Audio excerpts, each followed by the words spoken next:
Baik, Assalamualaikum warahmatullahi wabarakatuh. Sebelumnya, perkenalkan nama saya Raja Ali Sekti Rahab. NPM saya 2108 260 271. Di sini saya akan eh, tugas untuk blok psikiatri mengenai tentang wawancara psikiatri.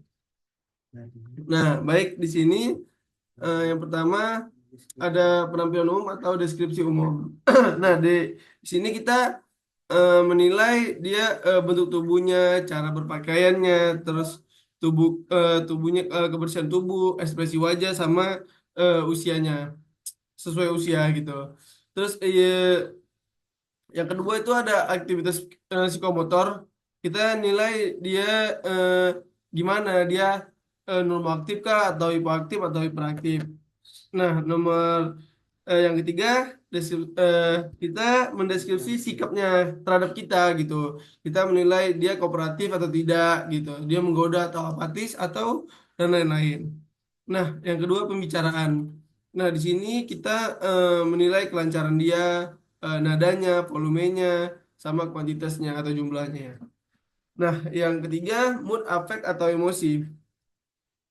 Di sini kita lihat moodnya atau yang meresap atau yang menetap. Terus yang afeknya kita bisa nilai appropriate sama satu lagi inappropriate. Yang ketiga emosi. Emosi kita bisa lihat somatik dan perilakunya. Nah, yang keempat pikirannya. Di sini yang kita nilai gejala-gejala psikotik, terus ada gangguan khusus atau spesifiknya kayak neologisme, eh, circumstantiality, terus tangentiality. Kalau neologisme itu dia katanya tuh kayak nggak jelas. Nah, kalau circumstantiality dia berbelit-belit. Kalau tangentiality dia kok komunikasinya itu tidak fokus. Nah, di yang kelima kita menanyakan persepsi. Nah, persepsi itu kayak dia ada halusinasi atau ilusi. Yang keenam kita bisa tanya orientasi, kita tanya dia tempatnya di mana, waktunya di mana, atau dia tahu kita atau tidak gitu. Nah, yang ketujuh kita nilai konsentrasinya.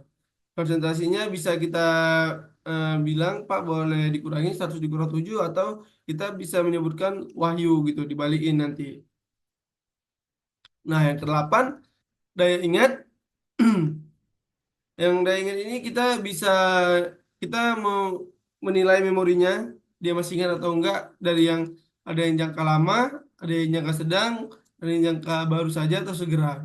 Nah, kalau yang jangka lama kita bisa tanyakan setahun yang lalu. Nah, yang kedua kita tanya sebulan yang lalu.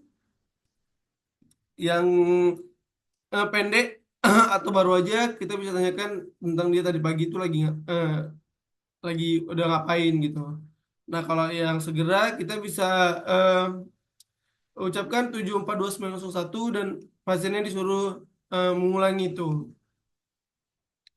Yang kesembilan kita bisa tanyakan pengetahuan umumnya tentang siapa presiden pertama kita atau presiden kedua kita.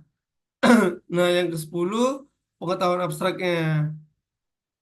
Kita bisa tanyakan apa arti panjang tangan gitu, seperti itu. Nah, yang ke-11 kita bisa nilai adjustment-nya.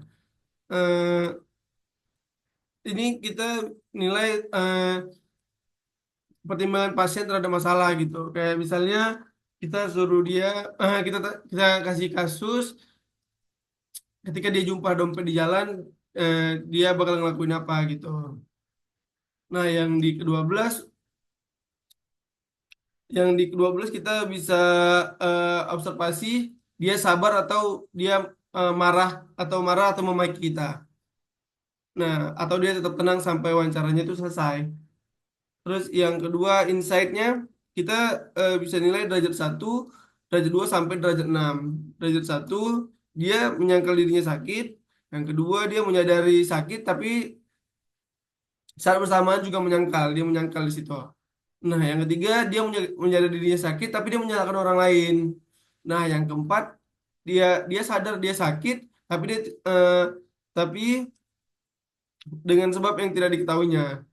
Nah, yang kelima, dia menyadari bahwa dia sakit, eh, gejala atau kegagalannya dia tanpa menerapkan pengetahuan ini. Yang keenam, dia true emotional insight gitu.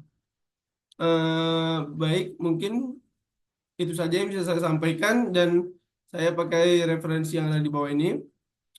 Mungkin itu ya, itu saja. Assalamualaikum warahmatullahi wabarakatuh.